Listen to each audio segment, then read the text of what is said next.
Hello बच्चों, कैसे हो आप सब? आ रही है मेरी आवाज़? Hi Deepanshu. Hello. S J. Hello. A S. S A. S A कौन है बेटा? S A is.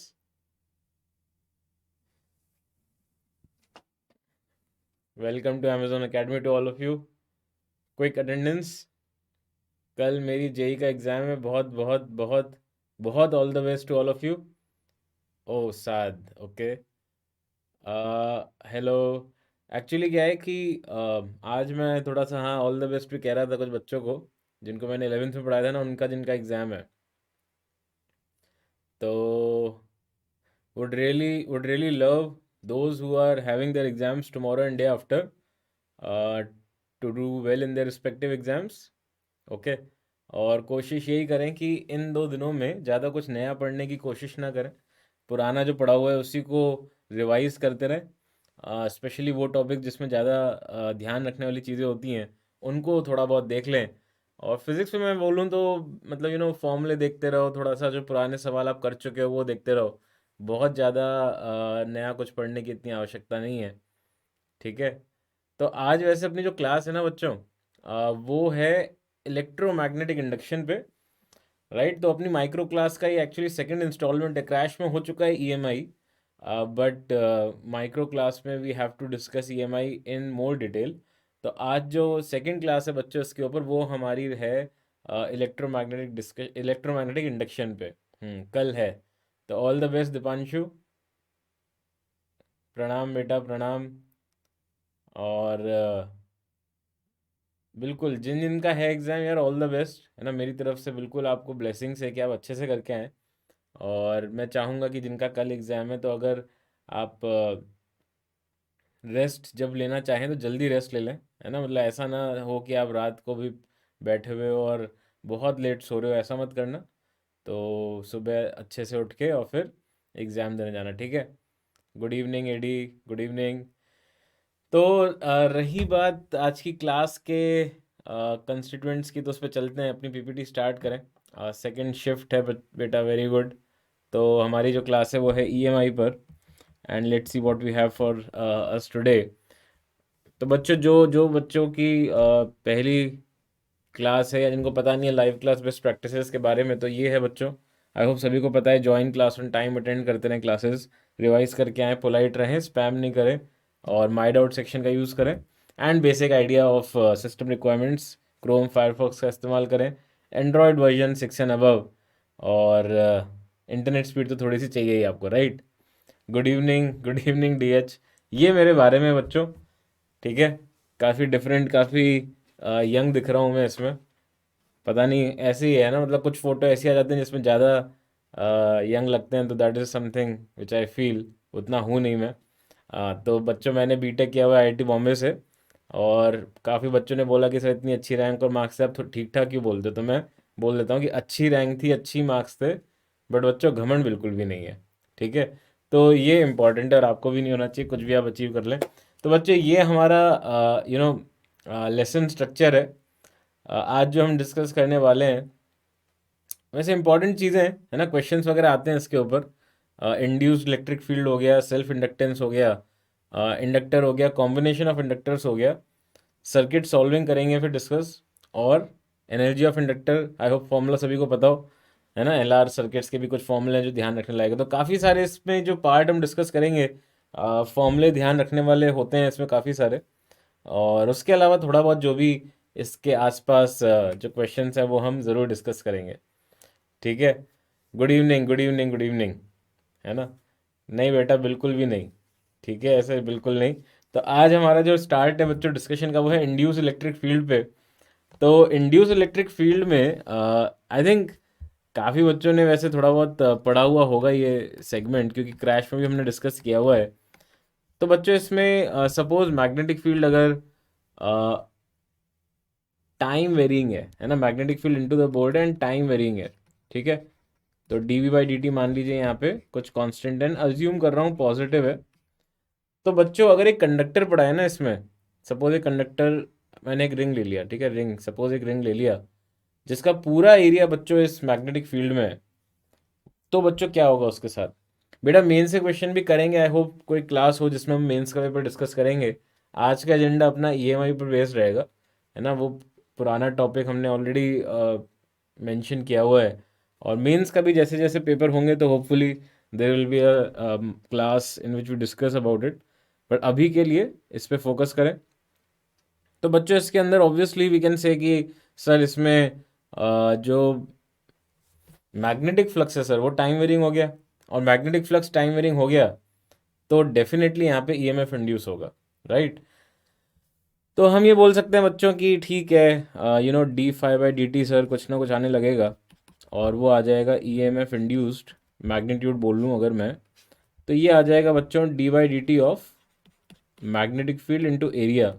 इसके लिए एरिया पाई आर स्क्वायर लिख दिया, लूप है तो pi are square in fact ring का शेप है into d V by D t. इस तरह से ईएमएफ इंड्यूस्ड आ गया। बेटा मेडिकल के स्टूडेंट्स के लिए ये एक्चुअली प्लान नहीं है इस तरह से, जेई के स्टूडेंट्स के लिए ही है। और मतलब कॉन्सेप्ट तो वही है but it's not plan for NEET students, okay. तो ऐसे में बच्चों ईएमएफ इंड्यूस्ड आ गया तो इसका मतलब बच्चों अगर मैं घूम फिर के यहाँ पे पहुँच जाऊँ वापस, यहाँ से स्टार्ट किया और घूम के वापस यहाँ पे आ गया, तो इसका मतलब बच्चों एक ईएमएफ इसके अक्रॉस आना चाहिए, है ना। तो ऐसे में ये बोल देते हैं कि यार ईएमएफ आना चाहिए तो फिर एक इलेक्ट्रिक फील्ड भी होगा, है कि नहीं। और वो इलेक्ट्रिक फील्ड ही बच्चों पोटेंशियल डिफरेंस क्रिएट करेगा बिकॉज ऑफ दिस फॉर्मूला, है ना। इस तरह से हम अगर लिखें इसको, ठीक है, इस तरह से अगर हम लिखें तो due to symmetry what we say is that, symmetry की वजह से कि जो इलेक्ट्रिक फील्ड है बच्चों वो इसमें कुछ इस तरह से रहेगा टेंजेंशियल डायरेक्शन में बिकॉज ऑफ सिमेट्री। और इसमें बच्चों इस तरह से अगर इलेक्ट्रिक फील्ड है तो वी कैन से कि सर ये तो अगर इलेक्ट्रिक फील्ड में रहूँगा तो क्लोज लूप बन जाएगा, बट आपने तो मना किया था कि sir electric field line close loop नहीं बनाती। तो हम क्या बोलते हैं बच्चों कि इलेक्ट्रिक फील्ड दस जनरेटेड इंड्यूस इलेक्ट्रिक फील्ड, है ना,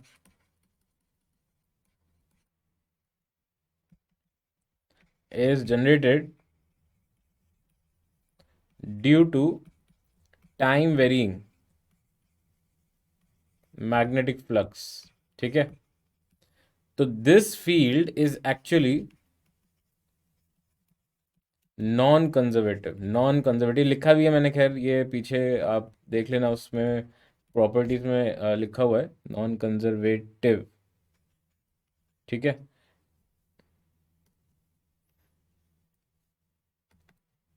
तो उससे क्या, नॉन कंजर्वेटिव है तो क्या, तो बच्चों इसका मतलब यहाँ पे एक्चुअली पोटेंशियल डिफाइंड नहीं है, एब्सोल्यूट पोटेंशियल डिफाइंड नहीं है। ऑल्दो हम डेल्टा भी निकाल सकते हैं but absolute potential is not defined, है ना। पोटेंशियल डिफरेंस आप निकाल सकते हैं, potential difference can be found, potential difference can be found, right. But absolute potential is not defined for such non conservative fields. तो हमें इस बात को ध्यान रखना है। ये जो ईएमएफ आया इसी को मैं बच्चों इक्वेट कर सकता हूँ E into two pi r के, क्योंकि यहाँ पे अगर मुझे चाहिए मैग्नीट्यूड इलेक्ट्रिक फील्ड का तो ये आ जाएगा इससे, है ना, डीबी बाई डी टी के टर्म्स में। और डायरेक्शन वगैरह सब मैंने दे दिया, इसलिए मैं वेक्टर मतलब मुझे बस मैग्नीट्यूड से मतलब है यहाँ पे।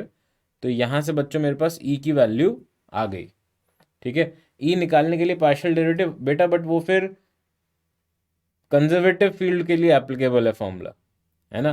कंजर्वेटिव फील्ड होनी चाहिए बट वो सब कंजर्वेशन है नहीं, तो हम पोटेंशियल डिफरेंस जहाँ से निकल सकता है वो निकाल सकते हैं। एब्सोल्यूट पोटेंशियल डिफाइंड ही नहीं होगा तो आप क्या पार्शियल डेरिवेटिव लगाओगे, है ना। ऑल्दो फॉर्मूला वहाँ है, यूज़ किया है अपन ने पहले, बट वो इंड्यूस्ड इलेक्ट्रिक फील्ड के लिए एप्लीकेबल नहीं है, राइट। अब बच्चों देखो कुछ प्रॉपर्टीज हैं इसके बारे में जो ध्यान रखनी है। It is non conservative in nature, quite logical, अभी हमने डिस्कस किया। Due to symmetry the electric field has same magnitude every point on the circle and tangential at each point, ये भी बिल्कुल सही है, ये भी हमने अभी डिस्कस किया। Concept of potential has no meaning for such field since it is non-conservative in nature and this is very important।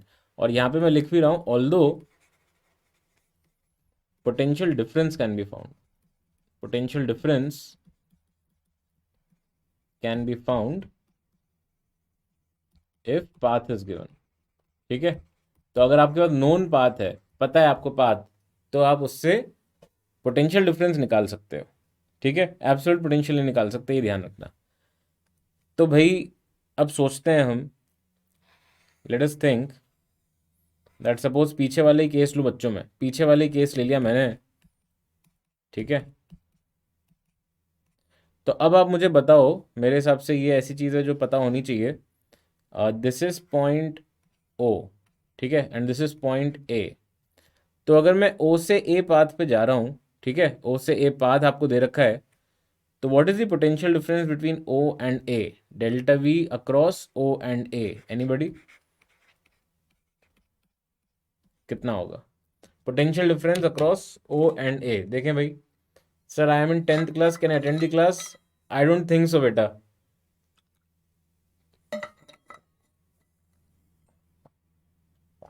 आपके लिए थोड़ा सा मुश्किल रहेगा बेटा अभी, है ना। अभी आप 10th क्लास के बच्चों के लिए भी कुछ प्रोग्राम आ रहा है, और बड़ा इंटरेस्टिंग सा प्रोग्राम है। उसमें बहुत बढ़िया बढ़िया चीज़ें पढ़ाऊंगा मैं आपको, तो तब आप अटेंड कर लेना, ठीक है। 10th क्लास के बच्चों के लिए बड़ा जल्दी आ रहा है प्रोग्राम, 11th वालों के लिए भी आ रहा है, और 12th वालों के लिए भी आ रहा है। So that time you can attend the classes, but this is primarily for 12th and dropper students, right? Anybody जल्दी से बताएं, potential difference across O A path. तो ओ से ए पे जा रहे हो आप रेडियल डायरेक्शन में, then what will be potential difference? Anybody?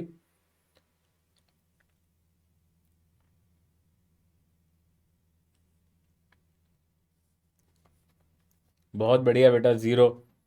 और अच्छी बात है बेटा। Anybody else? जीरो? क्या बात है यार HD.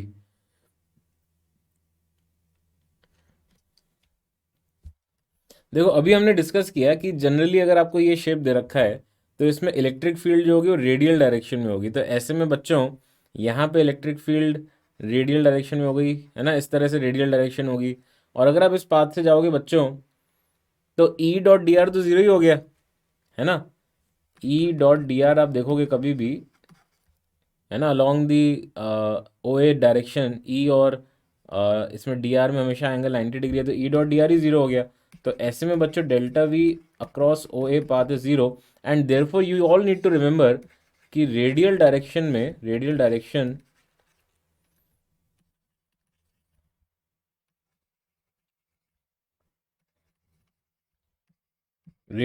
will always have zero potential difference, okay? When will course of 2023 will launch? It will be very soon, है ना। आई होप कि एक मंथ के अंदर कुछ ना कुछ आपको नोटिफिकेशन मिलेगा, but it should be, right. तो उसके ऊपर वर्क चल रहा है, it should be launched soon. तो रेडियल डायरेक्शन जो है बच्चों, it will have zero potential difference across it, okay. तो एक क्वेश्चन देता हूँ, let me see how many of you can solve it. Mains level का ही सवाल मानूं अगर मैं ऐसे, इतना एडवांस तो नहीं है। टिंग टिंग टिंग टिंग।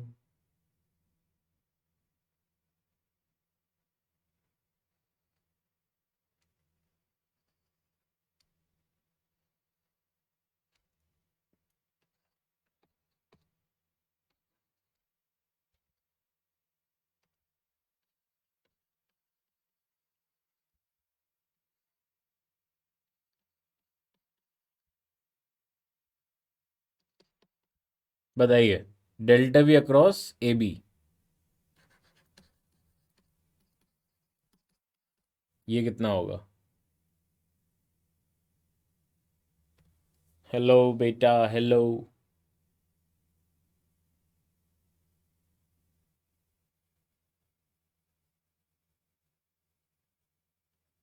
फेब मेंस का लेवल जनवरी मेंस जैसा होगा? कुछ कह नहीं सकते बेटा, मतलब कुछ फिक्स थोड़ी है। मतलब ये हमारी एक्सपेक्टेशन है कि हाँ, मेरे को ऐसा लगता है, मेरी गट फील ये कहती है कि ज़्यादा मुश्किल नहीं होगा, but you can never be certain of it, right. Zero बच्चों इसका सही आंसर नहीं है, ऑल्दो मेरे को इसमें d V by D t भी देना है आपको। तो d V by D t यहाँ पे के है, magnetic field into the board है, राइट। हाँ, और रेडियस आप इसमें आर मान लो, जो स्टैंडर्ड कन्वेंशन है वो आप मान लो। तो delta V across A B क्या है? आज के पेपर का है पता करेंगे, पहले हो जाने दो दोनों स्लॉट, है ना, और फिर देखते हैं क्या आता है पेपर। आई थिंक आज रात तक कुछ ना कुछ आइडिया मिलेगा, फिर आपको मैं नेक्स्ट क्लास में थोड़ा आइडिया दूंगा कि कैसा पेपर आया और क्या एक्सपेक्टेशन लग रही है। बट मेरे हिसाब से क्लीन माइंड के साथ जाओ, ज़्यादा एक्सपेक्टेशन मत करो कि इजी आएगा या मुश्किल आएगा, जो भी आएगा, क्योंकि फिर सरप्राइज होगा आपको तो कोई अच्छी चीज़ नहीं है। तो ज़्यादा एक्सपेक्ट वैसे मत करो। मेरा कॉलेज कौन सा था? मैं बेटा बॉम्बे से पढ़ा था, मैंने बॉम्बे से पढ़ाई करी थी। सुबह वाले में मैथ्स इजी आया, तो कुछ कुछ भरोसा नहीं है बेटा कि ये बाद में भी ऐसी होगा। It's not necessary, right? So just go with the assumption कि जैसा आपको पेपर दिख रहा है उसके बेसिस पे आप कर रहे हो। हाँ बेटा, हाँ। Yes RJ.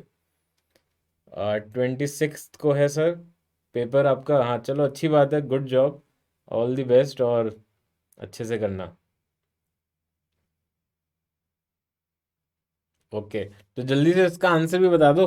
ये बातें तो हम करते रहेंगे, इसका आंसर भी निकाल दो जल्दी से अब। इसका आंसर जीरो नहीं है बेटा, जल्दी से बताओ। एनीबडी? किसी से भी नहीं हुआ यार, ये तो बड़ा सरप्राइजिंग है। हम्म। सब जीरो दे रहे हैं आंसर, ऐसा तो नहीं हो सकता यार।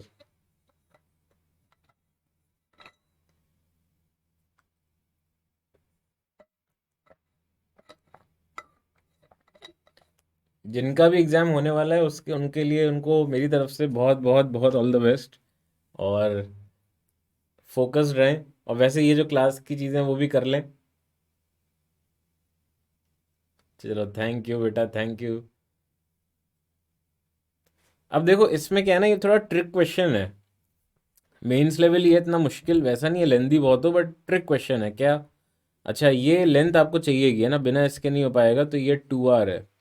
आपको मैं 1 मिनट और देता हूँ। ये लेंथ 2R है ए बी, ये ओ ए लेंथ R है। तो आप देखो ध्यान से, तो ये कितना हो जाएगा? थीटा। 2R नहीं, √3R ले लेते हैं, थोड़ा अच्छा नंबर आ जाए, मतलब एंगल अच्छा आ जाएगा तो बढ़िया है ना फिर। √3R, ठीक है। तो ये एंगल 60 डिग्री आ जाएगा, है ना। तो उसके बाद फिर डेल्टा भी निकालो। ये दे रखा है, जो वैल्यूज़ मैं लिख रहा हूँ यहाँ पे लेंथ्स की, वो दे रखी हैं। तो थीटा यहाँ पे आ जाएगा 60 डिग्री, बट हमें निकालना है डेल्टा वी। अभी मैंने आपको बताया कि रेडियल डायरेक्शन में तो बच्चों कोई पोटेंशियल डिफरेंस होता ही नहीं है। तो अगर आप ओ ए के अक्रॉस जाओगे या ओ बी के अक्रॉस जाओगे तो कोई पोटेंशियल डिफरेंस नहीं है। बट बच्चों, ये जो पूरा एरिया है, ध्यान से देखो, ये पूरा जो ट्राइंगल है, पूरा ट्राइंगल, इसमें बच्चों जो भी पोटेंशियल डिफरेंस इसके अक्रॉस आएगा, ईएमएफ इंड्यूस होगा, वो किसके अक्रॉस होगा बच्चों? वो सिर्फ होगा ए और बी के बीच में। सोच के देखिए, थिंक अबाउट इट। घमंड नहीं है बच्चों बिल्कुल भी, बट ये सवाल इंपॉर्टेंट है, अब ध्यान से फोकस करो। तो delta V across A B can also be written as delta V across triangle A O B. क्यों? क्योंकि delta V across O A and delta V across O B is zero, ठीक है। तो इस triangle के across कितना delta V हो रहा है बच्चों? तो EMF induced across triangle AOB is equal to what? d by dt of magnetic field into area of this triangle. तो एरिया ऑफ ट्राइंगल क्या हो गया? Half into R into √3R। ये हो गया √3R² बटा 2 dB/dt। और dB/dt आपका हो गया k, तो आंसर क्या हो गया? √3KR² divided by 2। चेक करो, थोड़ा सा समझ में आया क्या? भाई इतना इसको मुश्किल नहीं बनाएंगे ये क्वेश्चन, ध्यान रखेंगे, क्योंकि इस तरह के सवाल अगर आपके सामने आ गए तो आपको वो ट्रिक पता होनी चाहिए कि भाई रेडियल डायरेक्शन में कोई इंड्यूस्ड फील्ड, इंड्यूस्ड ईएमएफ नहीं है, और जो भी इंड्यूस्ड ईएमएफ होगा वो बच्चों नॉन रेडियल डायरेक्शन में ही आएगा। बट अगर मैं सिर्फ इसके अलोंग निकालूंगा ना यार, मैं ई डॉट डी आर करने की कोशिश करूंगा तो मुश्किल है वो। क्यों? क्योंकि रेडियल डायरेक्शन में बच्चों आपको फील्ड मिलेगी, और रेडियल डायरेक्शन में फील्ड मिली तो फिर वो दिक्कत हो जाएगी कि भाई आप कैसे इसमें यू नो किस तरह से आप रेडियल डायरेक्शन की फील्ड लोगे और फिर एंगल लेके और फिर डी आर करके और इंटीग्रेशन करना पड़ेगा, तो बड़ा गंदा हो जाएगा वो, है ना। तो हम चाहेंगे कि यार इंटीग्रेशन नहीं करना पड़े, तो मैं सोचूंगा कि फिर फेराडेज लॉ लगाते हैं। सोचो भाई, तो फेराडेज लॉ के हिसाब से ये जो ट्राइंगल है ए ओ बी, उसमें फ्लक्स चेंज हो रहा है क्या? मैग्नेटिक फ्लक्स, ध्यान से सुनो। तो मैग्नेटिक फ्लक्स बिल्कुल चेंज हो रहा है। मैग्नेटिक फ्लक्स जो है वो बिल्कुल चेंज हो रहा है। कैसे? कि भाई ये वाला जो एरिया है यहाँ पे, ये वाला एरिया, इसमें magnetic flux is time varying. तो अगर मैं ये वाला एरिया लिख दूं, है ना, और ये वाला एरिया लिखने के लिए मुझे वो हाफ का फैक्टर नहीं है, हाफ का फैक्टर हाफ नहीं होगा यहाँ पे, क्या होगा, एरिया ऑफ, अरे यार एरिया सही से लिखना है यहाँ पे, एरिया एरिया एरिया, तो एरिया क्या होगा यहाँ पे, एरिया ऑफ दिस सेक्टर लिखना है ना मुझे, area of the sector, theta 60 degree है, तो 1/6 of pi into R square, right. तो इसका आंसर क्या आ जाएगा, पाई/6 R square into D by D T, तो मतलब पाई के आर स्क्वायर बाय 6। चेक करो, क्योंकि यहाँ वाले एरिया में तो बच्चों है ही नहीं ना मैग्नेटिक फ्लक्स, एरिया तो कौन सा लेना पड़ेगा अपन को, सेक्टर वाला, प्लीज चेक करिए। तो एरिया ऑफ सेक्टर क्या होगा इसमें, अगर थीटा 60 डिग्री है तो ओवरऑल बच्चों अगर एरिया पाई आर स्क्वायर है, तो थीटा अगर 60 डिग्री है तो उसका 1/6 कर देंगे, और बी जो है आपका वो चेंज हो रहा है, तो d B by D t की वैल्यू क्या हो गई, के, और बाकी जो टर्म है वो एज इट इज रह गया। बोलो भाई प्लीज चेक। बहुत ही शानदार इसका सोल्यूशन है, छोटा सोल्यूशन है, और बहुत ही इंटरेस्टिंग है, मतलब क्योंकि induce electric field is not a very popular topic for asking questions, मतलब इसमें से इतने क्वेश्चन आते नहीं है ना। तो अगर एक आध क्वेश्चन इसका आप याद रख लो ना, तो आप बेसिकली कोई अगर क्वेश्चन आ जाएगा इस पे तो आप कर लोगे उसे, है ना, इस बात को ध्यान रखें, ठीक है। ऑल द बेस्ट बच्चे, ऑल द बेस्ट जिनका है, अभी मेरे को पता है कि आप लोगों की थोड़ा सा वो हो रहा है आपको, बट ध्यान रखो, अपने ऊपर कॉन्फिडेंस रखो, है ना, बिल्कुल। दिया ही आपको मेरी ब्लेसिंग्स, शुभकामनाएं, अच्छा से करके आए। अब हम चलते हैं बच्चों सेल्फ इंडक्टेंस पे, जो कि एक इम्पॉर्टेंट सेगमेंट है ईएमआई का, जिसमें सवाल आते हैं, है ना। और सेल्फ इंडक्टेंस बच्चों क्या फिनोमेना होता है, it is a phenomena due to which an EMF is induced in a coil due to time varying magnetic flux linked with the coil by current in the same coil, है ना। इसका क्या मतलब हुआ बच्चों, इसका मतलब ये हुआ कि भाई सपोज आपके पास एक प्लेनर कॉइल है ना, इसमें करंट फ्लो हुआ भाई, ठीक है, उसकी वजह से मैग्नेटिक फील्ड आ जाएगी इसमें, राइट। बट ये करंट बच्चों मान लीजिए as a function of time है, टाइम के साथ चेंज हो रहा है, तो मैग्नेटिक फ्लक्स जो है वो टाइम के साथ चेंज हो गया। अब यार मैग्नेटिक फ्लक्स टाइम के साथ चेंज हो रहा है तो ईएमएफ इंड्यूस होगा, ये फैराडे अंकल ने बोला था।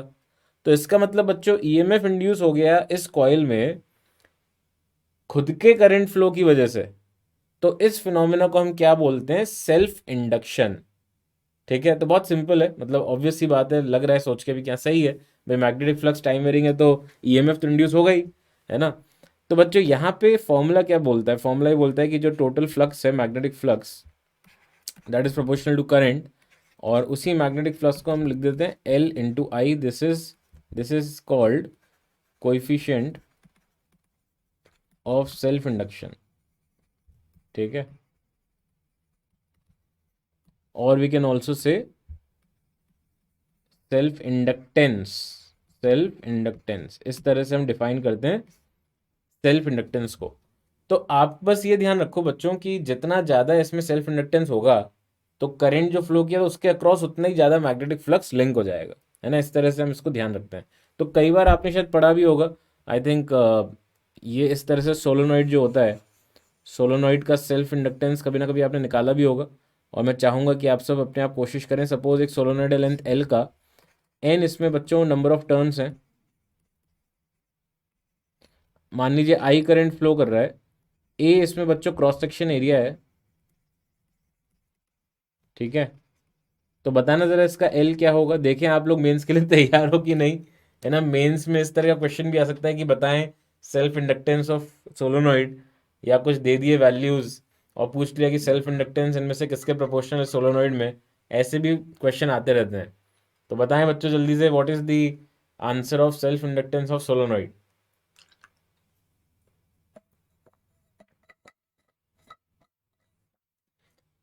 एन ए आई, ये आई है कि एल है बेटा, आई पे तो डिपेंड करता ही नहीं है। कैपिटल एल जो है सेल्फ इंडक्टेंस ऑफ सोलोनॉइड, वो आई से तो इंडिपेंडेंट ही आएगा ना, आई नहीं आएगा इसमें, एल प्रोबेबली आ सकता है। देखो टोटल फ्लक्स जो है इसको मेरे को इक्वेट करना है, इसको मुझे इक्वेट करना है एल इंटू आई के। तो टोटल फ्लक्स क्या है यहाँ पे, capital N is the number of turns, ठीक है। और flux linked with one turn लिखना है बच्चों, ध्यान से सुनना, flux linked with one turn. तो ये कितना होगा, magnetic field inside the solenoid into area, है ना, that is equal to L I. अच्छा, अब बच्चों इसमें मैग्नेटिक फील्ड जो है सोलोनॉइड के अंदर वो क्या है, म्यू नॉट एन आई। अब ये वाला एन और वो वाला एन ये दोनों अलग अलग हैं, क्यों, क्योंकि ये एन होता है बच्चों number of turns per unit length, तो ये हो जाएगा एन बटा एल। तो यहाँ से आप आई दोनों तरफ कैंसिल कर दो, मतलब काट दो, तो आपके पास एल की वैल्यू जो आ रही है बच्चों सोलोनॉइड की वो आ गई mu not N square A divided by L. Please check करिए, चेक करिए भाई, please check. And this is even important as a formula, और मुझे लग नहीं रहा कि किसी ने भी सही बताया। हाँ, ये ध्यान रखना भाई, इसको डिराइव भी कर सकता है, इतना मुश्किल नहीं है इसका डेरिवेशन। प्लीज चेक करिए, इज इट ओके? अच्छा, सही बताया था, चलो मान लेता हूँ। ठीक है, तो अब बच्चों इसका भी निकालो। एक प्लेनर कॉइल है और छोटी सी एक, मतलब एक ही, इसमें ऐसे स्पाइरल्स नहीं है, छोटी सी कॉइल है, coil of N turns, small radius R. इसका बताना कैपिटल एल क्या होगा इसके लिए, प्लीज बताएं सोच के। जो और चाहिए आपको चीजें, आई से इंडिपेंडेंट आना चाहिए, आई इसमें आई के टर्म्स में नहीं आएगा, it will only depend upon the physical parameters of that coil. ठीक है,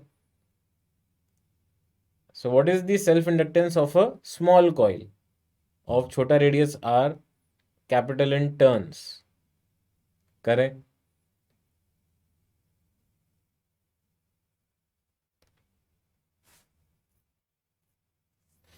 इसमें भी टोटल फ्लक्स लिखने की कोशिश करें, आए आंसर आए म्यू नॉट एन स्क्वायर ए बटा टू पाई आर।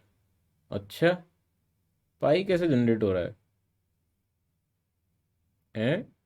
अच्छा, एरिया में जनरेट हो गया होगा, ओके। तो total flux is equal to N into mu not I by two are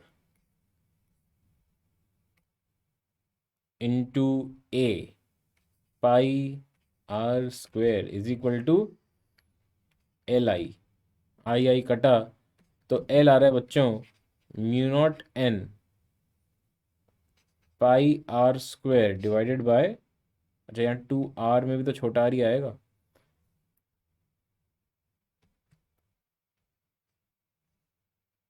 ऐसा कुछ आ रहा है क्या, चेक करो भाई, please check. Number of turns into magnetic field, तो क्योंकि छोटा कॉइल है तो जो सेंटर पे फील्ड होगा वही अपन हर जगह मान लेंगे, तो mu not I by two R ये होता है field, into area, cross section area कितना हो जाएगा इसका, पाई आर स्क्वायर, है ना, N is equal to L I. तो जैसे ही हम इसको सॉल्व करेंगे तो देखो ऐसा कुछ आ रहा है क्या,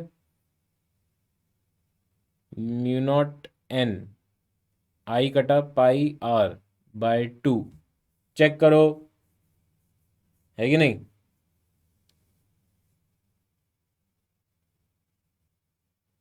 ठीक है, तो मतलब ये तरीका ध्यान रखें कैसे हम निकाल रहे हैं सेल्फ इंडक्टेंस। और अब आ जाए एग्जाम में तो क्या बड़ी बात नहीं है ना। इंडक्टर, अब इंडक्टर क्या है भाई, इंडक्टर कुछ नहीं, एक सोलोनॉइड कॉइल है और उसका जो सेल्फ इंडक्टेंस है, सेल्फ इंडक्टेंस जो है that is nothing but L. ठीक है, self inductance is L. Toroid के लिए क्या चाहिए तुम्हें, टोरॉइड का सेल्फ इंडक्टेंस, तो वो तो सिमिलर टू सोलोनॉइड जैसे ही आ जाएगा ना, क्योंकि flux equal to L I करोगे। हाँ, तो जब उसके अंदर फील्ड वही है, सब कुछ वही है, तो वैसे ही कुछ फंक्शन आने लगेगा। बट उसमें बस ये सोचना पड़ेगा कि टोरॉइड को बिल्कुल कोने से आपने थोड़ा सा कट कर रखा है तो जाके वो काम कर सकता है, तो वो एक घूमता हुआ सोलोनॉइड जैसे ही हो गया। भाई आप अगर उसको सीधा कर दो तो वो एक सोलोनॉइड हो गया, बस आपने उसको घुमा के कोने से किसी सर्किट में जोड़ दिया तो वो टोरॉइड बोल रहे हैं इसको हम, बाकी तो सब वही है ना। तो how will it very, how will it change, कुछ फर्क नहीं है उसमें और उसमें। ठीक है, तो सेल्फ इंडक्टेंस बच्चों अगर एल है तो अब हम चाह रहे हैं कि इसके ऊपर जो भी चीज़ें होती हैं वो हम डिस्कस करें। हेलो बेटा, हेलो। तो यहाँ पे बच्चों मान लीजिए एल है और इसमें करंट आई फ्लो कर रहा है, ठीक है। तो पोटेंशियल डिफरेंस क्या होगा, क्योंकि ये पता होना चाहिए, सभी को पता होगा मेरे हिसाब से। तो क्योंकि flux equal to L I है और आपका ईएमएफ इंड्यूस्ड होता है minus d phi by D T, तो ये आ जाएगा बच्चों formula minus L into d I by D t, है ना। This is the delta V across inductor, ये डेल्टा वी हो गया। अब इसका मतलब क्या है, ध्यान से देखना बच्चों। I think many of you must be knowing it कि मान लीजिए इस तरह से अगर करंट फ्लो कर रहा है and D I by D T बच्चों यहाँ पे अगर पॉजिटिव है, ठीक है, D I by D T अगर पॉजिटिव है तो इंडक्टर कैसा बिहेव करता है, ये अगर इंडक्टर है और इसमें अगर आई करंट फ्लो कर रहा है जिसमें D I by D T positive है, हेलो बच्चों हेलो, तो क्या होगा, डेल्टा वी नेगेटिव का मतलब क्या है कि ये एक तरह से अपोज कर रहा है, तो यहाँ पॉजिटिव हो जाएगा और यहाँ नेगेटिव। आ रही है क्या बात समझ में? Please think. और वैसे ही अगर D I by D T मैं नेगेटिव ले लूँ, अगर D I by D t मान लीजिए आप नेगेटिव ले लीजिए, तो उस केस में क्या करेगा ये, डेल्टा वी जो है माइनस और माइनस प्लस हो जाएगा, तो आई करंट फ्लो कर रहा है तो यहाँ नेगेटिव टर्मिनल बन गया एक तरह से, यहाँ पॉजिटिव। ये सबको क्लियर है क्या? इसमें कोई डाउट किसी को भी? तो D I by D T अगर करंट की डायरेक्शन में, जैसे D I by D T positive का मतलब है कि फ्लक्स जो है वो बढ़ रहा है, तो वो उसको अपोज करने के चक्कर में पीछे पॉजिटिव टर्मिनल आ जाएगा और यहाँ नेगेटिव। देखो देखो देखो, बहुत सिंपल है, बहुत सिंपल है, इसमें कुछ भी मुश्किल नहीं है। डेल्टा वी होता है minus L D I by D T, right. तो D I by D T अगर पॉजिटिव है, ध्यान से सुनो, D I by D T अगर पॉजिटिव है, एल तो पहले से ही पॉजिटिव है, हेनरी में होता है, राइट, हेनरी यूनिट होती है। तो ओवरऑल डेल्टा वी नेगेटिव आ गया। डेल्टा वी नेगेटिव का मतलब है कि अगर तुम करंट की डायरेक्शन में आगे बढ़ोगे तो पोटेंशियल कम होगा। कितना कम होगा? अगर मान लो यहाँ पे जीरो है पोटेंशियल, तो यहाँ पे क्या हो जाएगा, L D I by D T. जैसे ओम्स लॉ में होता था यार, ओम्स लॉ में, जैसे ओम्स लॉ में होता था delta V equal to I R, तो हम क्या बोलते थे कि करंट की डायरेक्शन में पोटेंशियल कम होता है, तो हमारा उसी हिसाब से यहाँ पे भी हो जाएगा। और अगर नेगेटिव रहा तो क्या होगा, अगर D I by D T negative आ गया तो negative of negative will become positive, ठीक है। तो अगर पॉजिटिव का मतलब ये होगा कि यहाँ पे अगर 0 वोल्ट है तो यहाँ कितना हो जाएगा, L D I by D T. अब मैं सिर्फ मैग्नीट्यूड से मतलब है, अब मैं ज़्यादा वो माइनस माइनस के चक्कर में नहीं पड़ूंगा। Is it okay? है ना। अब देखते हैं, let us solve some questions, तो होपफुली दिक्कत नहीं आएगी उसके बाद।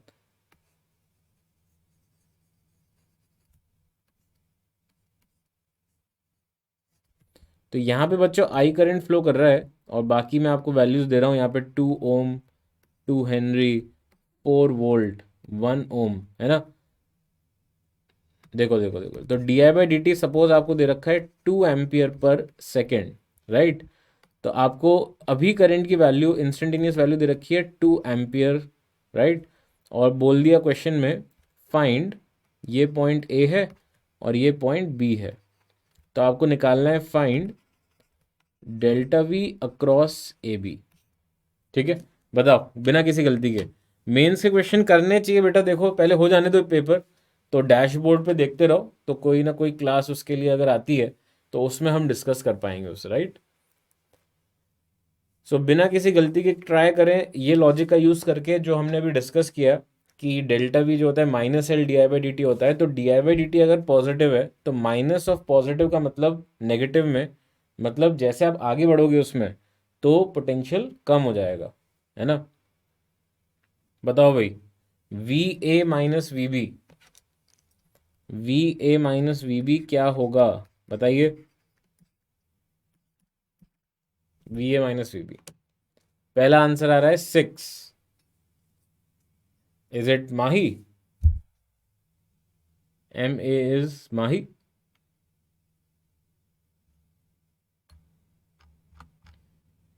ए डी 5।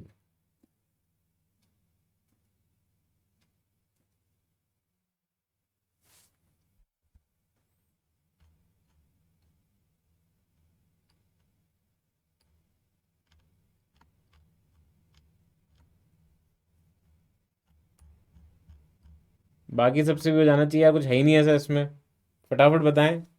भाई देखो, वी ए माइनस वी बताना है, 14, एक और आंसर। तो मैं ये सोच रहा हूँ कि यार एक टर्मिनल को जीरो मान लेते हैं, जब पोटेंशियल डिफरेंस ही पूछा है तो जीरो मानने से बच्चों कोई फर्क नहीं पड़ेगा, है ना। तो मैं यहाँ पे ए को ही जीरो मान लेता हूँ, इधर जीरो मान लेता हूँ, ठीक है। तो बी का जो भी वैल्यू आएगा जब डिफरेंस निकालेंगे तो उसके करस्पॉन्डिंग आंसर हमारा आ जाएगा। अब ध्यान से देखते हैं, लेट अस सी कि क्या आंसर है। सच का सामना कर लें अब। तो बच्चों यहाँ पे करंट कितना है, करंट है 2 एम्पियर और रेजिस्टेंस है 2। तो ओम्स लॉ के हिसाब से delta we is I R, तो 2 × 2 इज 4। तो 4 बच्चों यहाँ पे कम होगा, तो यहाँ जीरो के बाद इधर आ जाएगा -4। आई होप किसी को कोई दिक्कत नहीं है। अगर दिक्कत हो तो तुरंत बता देना कि सर इस पार्ट में दिक्कत है हमें। तो ये बहुत ही ज़्यादा इजी है कि रेजिस्टेंस के अक्रॉस पोटेंशियल ड्रॉप आ गया तो यहाँ -4 हो गया। अब बच्चों L D I by D T करते हैं विद अ नेगेटिव साइन। तो L positive, 2 Henry D I by D t भी दो है और दोनों पॉजिटिव है ना। एल तो खैर पॉजिटिव होता ही है, तो minus of positive is negative. तो यहाँ पे बच्चों नेगेटिव और कम होगा 4, और 4 कम हो गया मतलब दिस इज -8। -4 में तुम 4 और कम करोगे तो -8। फिर 4 बढ़ गया तो यहाँ पे पोटेंशियल हो गया बच्चों -4, ठीक है। और फिर बच्चों दो जो है वो कम होगा तो यहाँ आ जाएगा -6। ओम्स लॉ लगाया तो कितना आ गया answer, V A is 0, V B is -6। तो आंसर आ गया मेरा 6 वोल्ट। चेक करो यार, 6 वाला आंसर सही लग रहा है। बाकी बच्चे देखें कि जो नॉन 6 वाले आंसर हैं, क्या गलती की आप लोगों ने उसमें, प्लीज चेक करिए।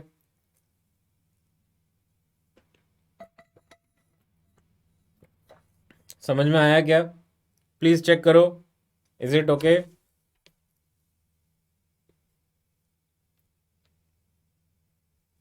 ये चौके वाले जो बच्चे हैं वो प्लीज चेक करें कि उनका आंसर गलत क्यों है, छक्का क्यों नहीं लगा पाए वो।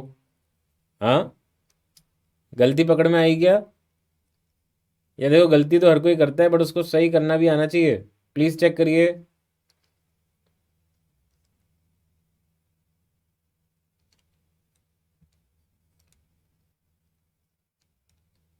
लास्ट में -2 क्यों हुआ बेटा, तो यहाँ रेजिस्टेंस है ना, तो ओम्स लॉ भी तो लगाएंगे। यहाँ पे 2 एम्पियर करंट फ्लो कर रहा है, तो 1 के अक्रॉस पोटेंशियल डिफरेंस कितना होगा, 2 वोल्ट का। तो -4 में -2 तुम और कम करोगे ना। Is it okay.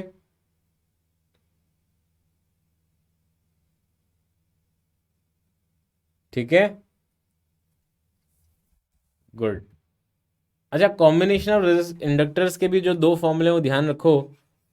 Series combination और पैरेलल में L1 और L2 अगर सीरीज में तो L इक्विवेलेंट क्या आ जाता है इसमें, L1 + L2।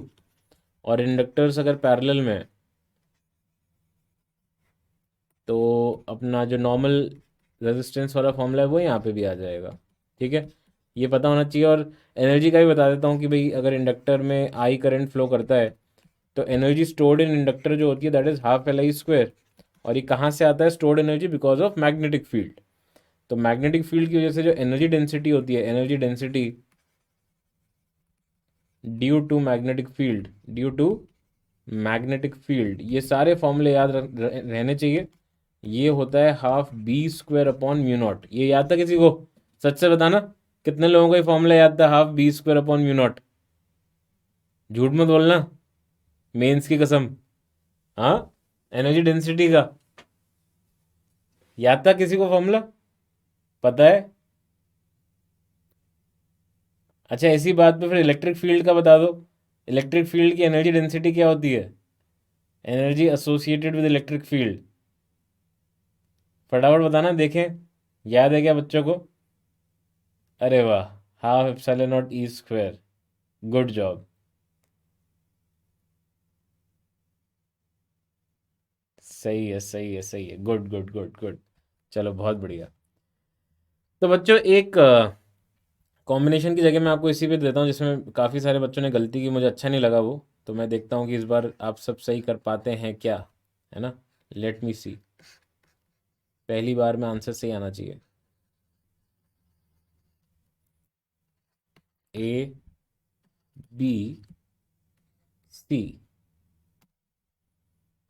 2 henry, 1 ohm, 2 ohm, 1 henry, 1 ohm, 4 volt, 3 ohm, 3 Henry.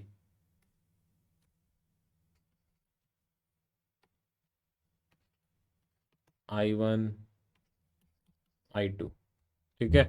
और आपको दे रखा है बच्चों di1/dt, दे रखा है 1 एम्पियर पर सेकेंड, और di2/dt -2 एम्पियर पर सेकेंड। और आपको I1 की इंस्टेंटेनियस वैल्यू दे रखी है 2 एम्पियर, और I2 की इंस्टेंटेनियस वैल्यू दे रखी है 3 एम्पियर, ठीक है। तो बताएं, फाइंड डेल्टा वी अक्रॉस ए सी, मतलब वी ए माइनस वी सी क्या होगा, बिना किसी गलती के बताएं। I would really love if all of you get the correct answer this time, किसी का भी गलत ना हो। ट्राई करें।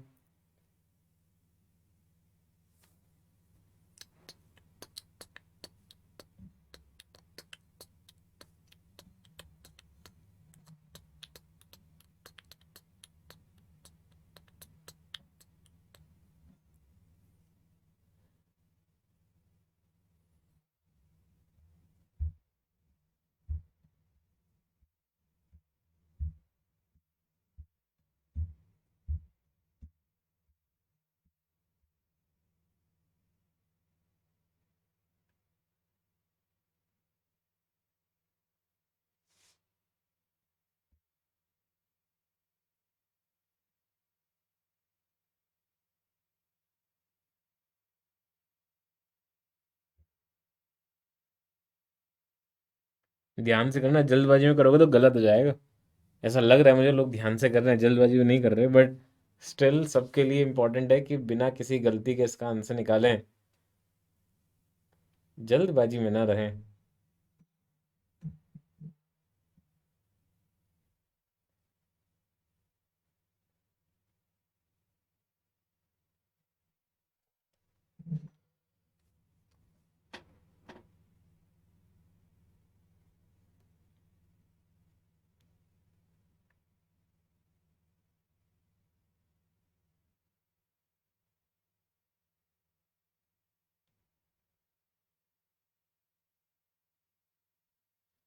पहला आंसर -10।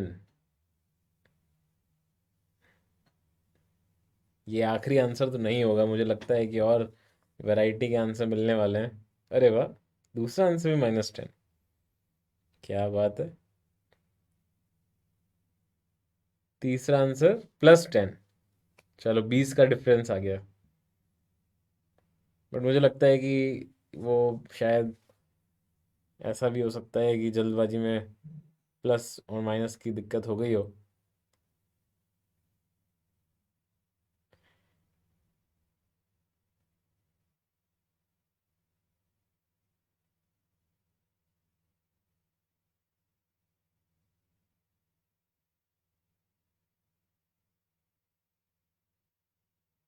बहुत बढ़िया यार, सही लग रहा है मुझे -10। क्या बात है। तो देखो इसमें, अगर मैं यहाँ स्टार्टिंग पॉइंट पे ज़ीरो ले लूँ, है ना, तो यहाँ पे L di/dt जो होगा, तो L is 2, di/dt is 1, तो यहाँ हो जाएगा -2, ठीक है। बस ये है कि शायद वो -10 की जगह +10 होना चाहिए, जो potential difference V A minus V C कर रहे हो, तो वो ज़ीरो माइनस और -10 ऐसा +10 आ जाएगा, देख लेना। तो ये बच्चों यहाँ पे -2 के बाद यहाँ -4 हो जाएगा। उसके बाद हमें ध्यान रखना है, उसके बाद हमें ध्यान रखना है कि यहाँ पे जो टोटल करंट है वो कितना फ्लो कर रहा है, I1 + I2। तो यहाँ पे बच्चों जो करंट है ना, that is actually 2 + 3, that is 5 ampere. तो 5 एम्पियर करंट फ्लो कर रहा है, तो यहाँ पे पोटेंशियल डिफरेंस 5 का आएगा। तो यहाँ पोटेंशियल हो जाएगा बच्चों -9, यहाँ पोटेंशियल हो जाएगा -9, यहाँ हो जाएगा -13। फिर इधर जो है इंडक्टर के अक्रॉस, ये बहुत ध्यान से लिखना है, क्योंकि इस बार ये जो 5 एम्पियर है दैट इज I3। तो I3 को अगर मैं लिखूंगा I1 + I2, तो इधर आप डिफ्रेंशिएट जब करोगे di3/dt, तो बन जाएगा di1/dt +di2/dt, और इन दोनों का सम जो है बच्चों वो हो जाएगा -1। तो -1 का मतलब है कि यार यहाँ पे बढ़ेगा, वो L di/dt पॉजिटिव है और वो बढ़ जाएगा। तो ये आ जाएगा बच्चों -10। और इसीलिए इसका जो आंसर है बच्चों, इस क्वेश्चन का आंसर VA0 -10, ये हो जाएगा 10 वोल्ट। कृपया माइनस साइन वाले चेक करें, क्या ये सिली मिस्टेक है या कोई गहरी मिस्टेक है? हाँ, सिली मिस्टेक कर दी -10 वालों ने या गहरी मिस्टेक करी? Please check. क्लियर है क्या?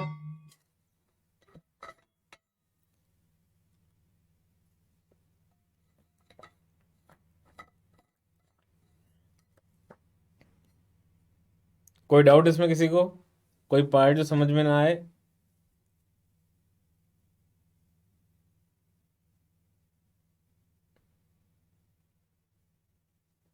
तो इस पे फिर एक दो क्वेश्चन देख लेते हैं जो इंडक्टर का पार्ट है ना, जैसे सर्किट सॉल्विंग ही था। फिर LR सर्किट्स पे आ जाएंगे। करना ज़रा ये क्वेश्चन, प्लीज़ चेक।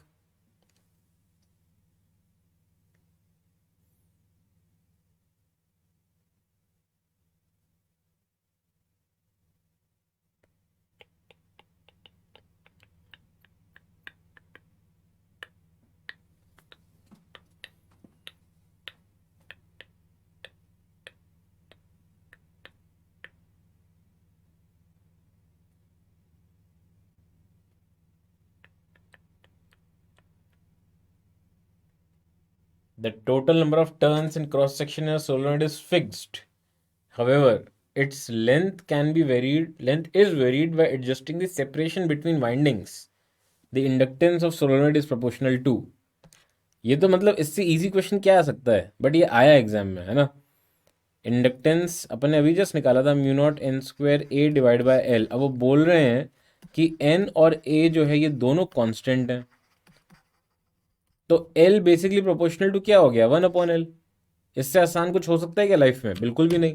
बट 100% बता रहा हूँ मैं आपको बच्चों कि ये पक्का बच्चों गलत करके आए होंगे, 100%, है ना। छोड़ के आ गए होंगे या नहीं करके, क्योंकि उनको फॉर्मूला पता ही नहीं था, है ना। वो कौन निकाले इतनी मेहनत करके जो फॉर्मूला होता है एल का। तो that is the idea, right. ये भी करना, या चलो पहले LR सर्किट डिस्कस कर लेते हैं। LR सर्किट के देख लेते हैं कॉम्बिनेशंस क्या हैं, फिर और इस पर भी सवाल करेंगे। तो LR सर्किट में जो दो प्रकार के सर्किट होते हैं, first is growth of current. ठीक है, ग्रोथ ऑफ करंट मतलब पहले में क्या होगा कि जो करंट है वो इंक्रीज होगा, है ना, विद टाइम। तो जैसे मान लो इस तरह का सर्किट हो गया, इंडक्टर, रेजिस्टेंस और बैटरी। और अब आपने बच्चों t = 0 पे एक स्विच था यहाँ पे, उसको क्लोज किया है। ठीक है, t = 0 पे एक स्विच था, उसको आपने क्लोज किया है। तो at t = 0 switch is closed. तो यहाँ पे बच्चों इंडक्टेंस L है, रेजिस्टेंस R है, बैटरी का EMF V है। तो इसकी जो इक्वेशन होगी मैं लिख देता हूँ, उसके बाद मेरे हिसाब से आप सब अपने आप मतलब उसको कर सकते हो सॉल्व। और मतलब it's just a differential equation of first order, integration कर दूंगा, 2 लाइन में हो जाएगा, कोई दिक्कत नहीं है। तो देखो इसमें क्या बनेगी इक्वेशन, किरचॉफ लूप लॉ लगा रहा हूँ। तो ये हो जाएगा V -L/di/dt -IR = 0, right. I hope this is clear to all, इसमें किसी को कोई दिक्कत नहीं है। तो ये बन जाएगा V -IR = L/di/dt। और डी आई के नीचे आ जाएगा बच्चों V - IR, और डी टी के साथ आ जाएगा एक तरह से 1/L। इंटीग्रेशन कर दो दोनों तरफ। तो t = 0 पे करंट इज 0, t पे करंट इज I। तो इंटीग्रेशन जब हम करेंगे तो ln का फैक्टर आएगा, ln V - IR, और लिमिट हो गई 0 से I = T/L, और नीचे आएगा एक -R। तो जैसे ही आप इसमें पुट करोगे लिमिट्स, तो इस तरह से ये बनेगा। और बड़े प्यार से आप एक्सपोनेंशियल फंक्शन इसमें इन्वॉल्व करो तो आपको दिखने लगेगा इस तरह का इक्वेशन। प्लीज़ चेक करिए, ये बच्चों इंपॉर्टेंट इक्वेशन है, ये सबको पता होनी चाहिए, ये रटी हुई होनी चाहिए। ग्रोथ ऑफ करंट, और t = 0 पे बच्चों करंट 0 था, और t = पे V/R हो गया। That should really surprise you कि इवेंचुअली t = पे V/R आ रहा है, which is something very very very familiar, काफ़ी नोन सा है ये। तो इस तरह का ग्राफ आता है इसमें, राइट। चेक करिए, this is V/R and function जो बनाया है, ग्राफ जो बनाया है, करंट वर्सेस टाइम ग्राफ है। क्लियर है क्या ये बताओ? टाइम कांस्टेंट यहाँ पे क्या होगा? टाइम कांस्टेंट को मैं लिख सकता हूँ L/R। तो वन टाइम कांस्टेंट पे कितना परसेंट करंट होगा बताना। L/R अगर मैं टाइम रख दूं और ये मैं आई नॉट ले लूं, मैक्सिमम करंट V/R, तो कितना परसेंट करंट ग्रो कर जाएगा? जल्दी से बताएं।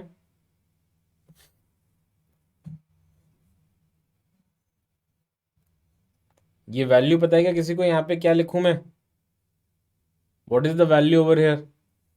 आई नॉट के टर्म्स में बता दो कि अगर वन टाइम कांस्टेंट, अगर मैं टाइम रखूं तो क्या होगा यहाँ पे वैल्यू? बेटा गलत है MJ, नॉट करेक्ट। अहाँ, सेकंड डेसिमल की एरर है इसमें।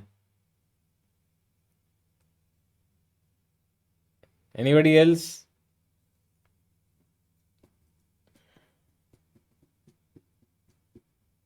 यार ये फिर से सरप्राइजिंग है, कोई नहीं बता पा रहा। Now better. 0.63 times I not. ठीक है, ये होती है गलती, कईयों से होती है, बट ध्यान रखना ही है ना। तो 1/E जो है ना बच्चों को, अप्रोक्सीमेटली क्या होता है? 0.37। इसको याद ही रख लो, कई जगह काम आता है ये, है ना। मेंस में तो स्पेशली बहुत जगह काम आएगा। तो जैसे ही आप इसमें रखोगे वन टाइम कांस्टेंट, तो e⁻⁻1 तो 1/E आ गया। तो 1/E को मैं प्यार से क्या लिख सकता हूँ? 0.37। तो 1 माइनस 0.37 इज 0.63। ओके, तो ये बच्चों हो गया हमारा ग्रोथ ऑफ करंट। अब इसमें इंपॉर्टेंट चीज़ें क्या ध्यान रखनी है? इंपॉर्टेंट चीज़ें number 1,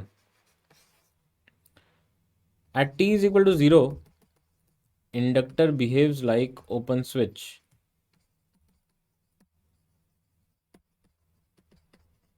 it does not allow current to flow since it creates a huge back EMF।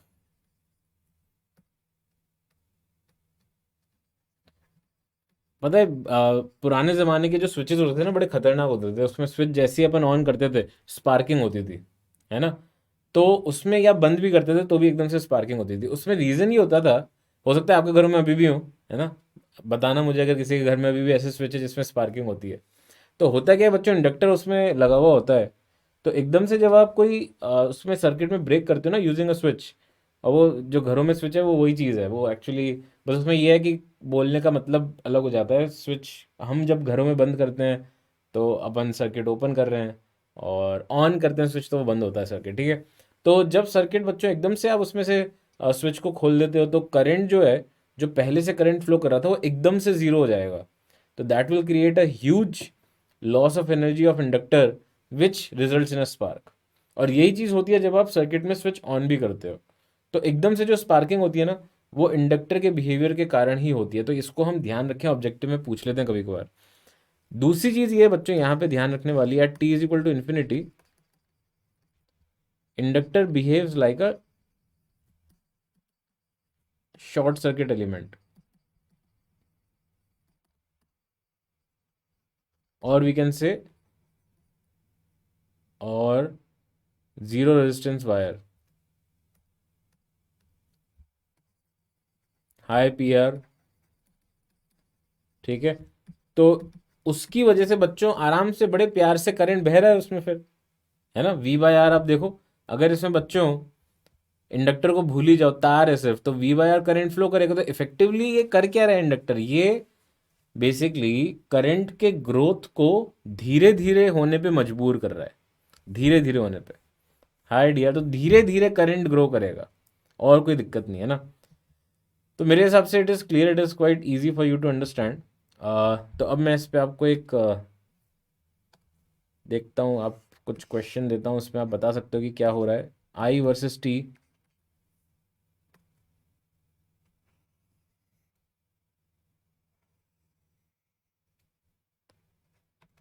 दोनों का बच्चों ये जो इन्फिनिटी टाइम पे जो जहाँ ये पहुँच रहा है ना, वो सेम है।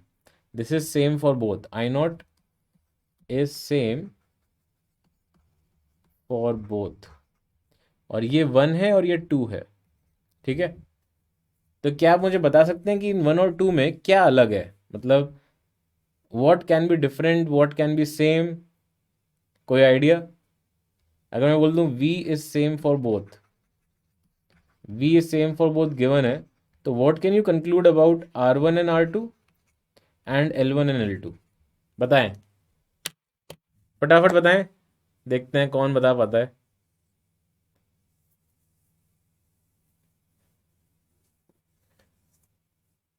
अगर आपको एक आई टी ग्राफ दे रखा है, आई वर्सेस टी ग्राफ, जिसमें आई नॉट जो है बच्चों दोनों का सेम है, बैटरी दोनों की सेम है, दो सर्किट्स की, बट रेजिस्टेंस और इंडक्टर में हमें कंपैरिजन करना है, तो क्या होगा? R one equal to R two होगा, लेस देन आर टू होगा, ग्रेटर देन आर टू होगा, या L one less than L two, greater than L two, equal to L two, क्या होगा बताएं? तो पहला आंसर आ रहा है आर इक्वल होगा। अच्छा, और एल के बारे में, व्हाट अबाउट एल?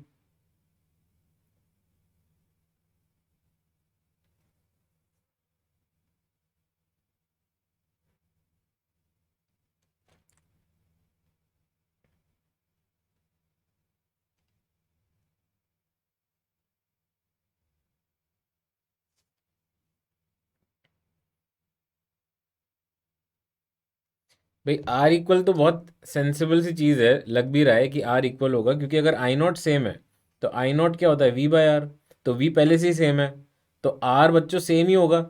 ये तो मतलब कॉमन सेंस वाली चीज़ लग रही है, ये तो सही है ना। अब इंडक्टर किसका बड़ा होगा ये बताना है। तो हम ये सोच सकते हैं कि टाइम कांस्टेंट, क्या बताया अभी मैंने आपको, टाइम कांस्टेंट था कि भाई 63% आई नॉट रीच करने में कितना टाइम लग रहा है, तो ये बच्चों ऑब्वियसली जो टाइम कांस्टेंट है वो 2 का बड़ा है यार, और जो 1 है उसका छोटा है कि नहीं? तो टाउ जो है 2 का बड़ा हो गया एज कम्पेयर टू 1। तो टाइम कांस्टेंट होता क्या है, अगर हम पीछे देखें तो टाइम कांस्टेंट है एल बाय आर, तो L divide by R of 2 is greater than L divide by R of 1। तो अच्छा, रेजिस्टेंस तो सेम है, तो आर काट दो, तो L two is greater than L one, check करिए। हाँ, प्लीज चेक। समझ में आया क्या, कोई दिक्कत है इसमें किसी को? Is it okay? बट ऐसे क्वेश्चंस जो बच्चों आपको आने चाहिए। Is it fine?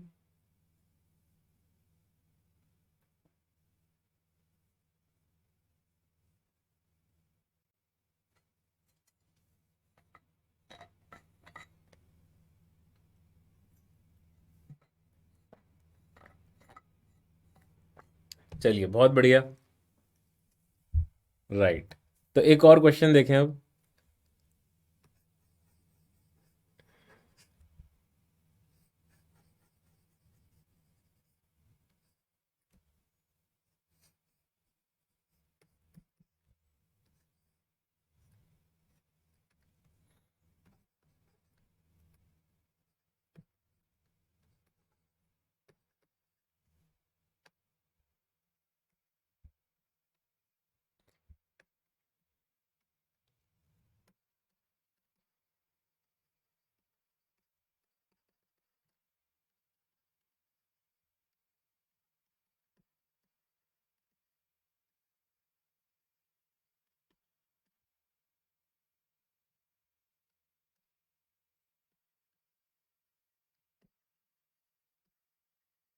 तो आपको बच्चों इसमें बताना है कि जब स्विच को बंद किया जाएगा तो इसमें मैक्सिमम और मिनिमम करंट अक्रॉस बैटरी क्या होगा, बताइए। और ये अगर करंट आई है ना, तो इसकी इसकी मैक्स या मिन वैल्यू पूछ रहा हूँ मैं, ठीक है।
2.25।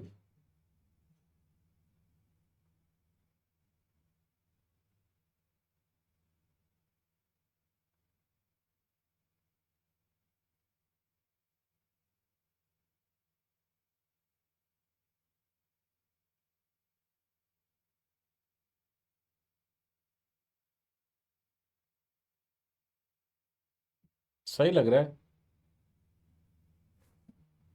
बच्चों बहुत इजी क्वेश्चन है, मतलब इसमें ऐसा कुछ है नहीं कि जितना कि एकदम भयानक कुछ नया कुछ अलग ही लग रहा है, ऐसा कुछ नहीं है।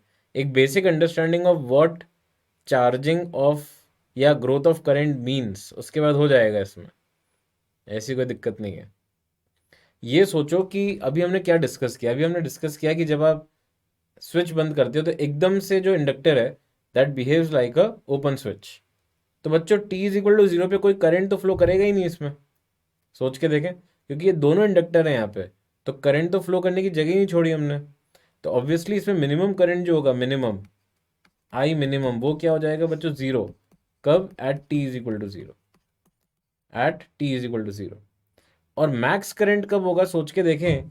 तो स्टेडी स्टेट में बच्चों ये बिहेव करेगा एक तार की तरह। तो अगर ये तार की तरह बिहेव करेगा, ये दोनों पैरेलल में हो गए, तो बच्चों ये तो सिंपली सर्किट कैसा दिखने लगेगा, something like this.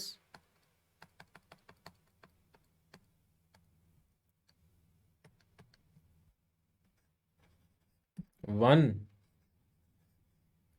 2 and this battery. तो ये बच्चों रिजल्टेंट हो गया 2/3, और ये टू सीरीज में। तो इसमें मैक्स करंट जो होगा वो क्या हो जाएगा, 6/2 प्लस 2/3, तो that will give you 18/8, that should be 2.25 ampere. Please check करिए, चमका क्या? कोई डाउट इसमें किसी को? Please check. Is it okay? Right, ध्यान रखना, मतलब ये ऐसे क्वेश्चन आ जाते हैं और ये छोड़ने नहीं है किसी भी हालत में। These are easy questions.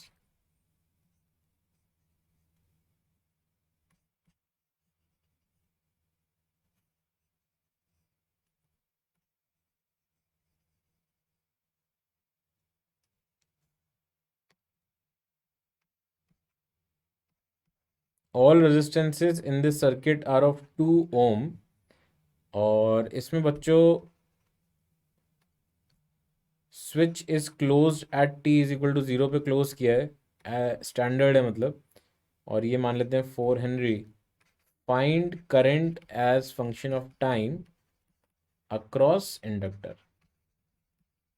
ठीक है, तो आपको इसमें बताना है कि कितना करंट पास करेगा इंडक्टर से एज फंक्शन ऑफ टाइम।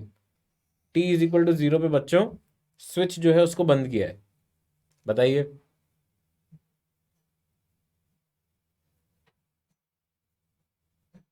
ई की पावर में आएगा वो तो फॉर श्योर है। उसके अलावा टाइम कांस्टेंट और मैक्स करंट वो क्या होगा?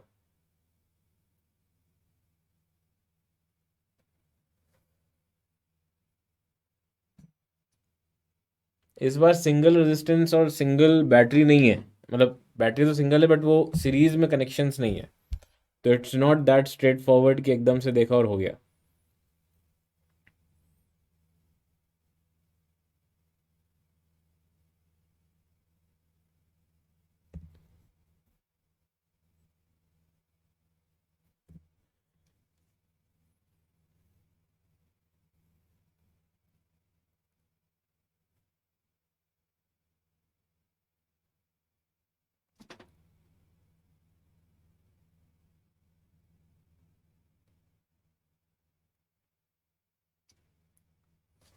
1.2 एम्पियर मैक्स, बट मैंने मैक्स पूछा कहाँ है?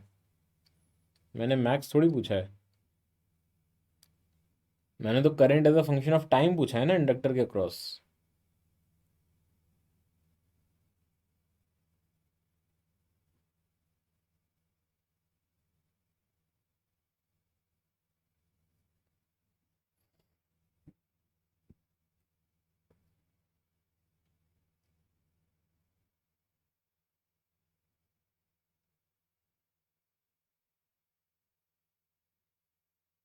शॉर्ट ट्रिक पता है किसी को इसकी?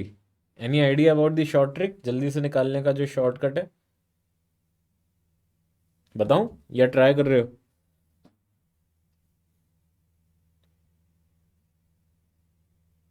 नहीं है, मैं नहीं, अभी सही नहीं है ये। 1.2 तो सही नहीं है, वो तो बैटरी से करंट फ्लो करेगा ना 1.2, हमें तो इंडक्टर के अक्रॉस करंट चाहिए।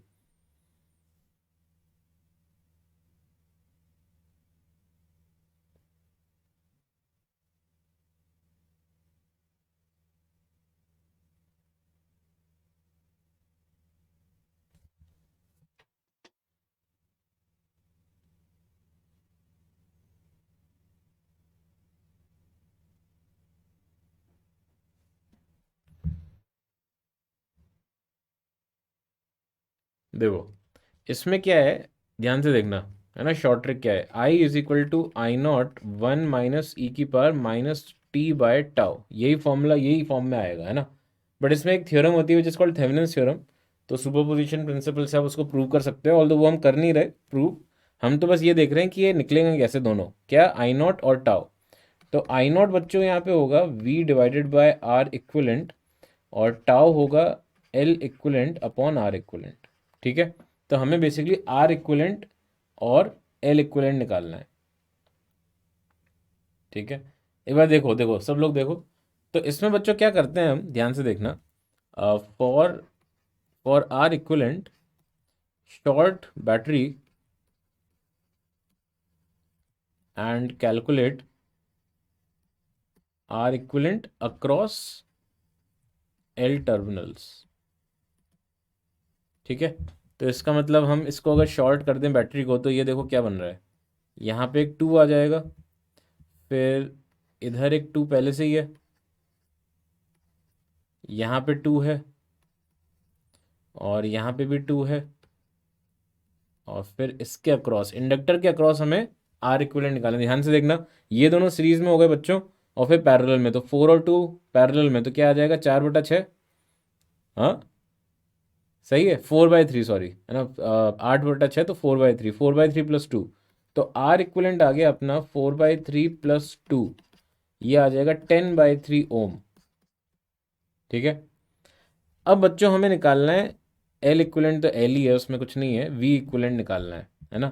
तो एल तो अपना एल ही है, हमें यहाँ पे चाहिए V equivalent.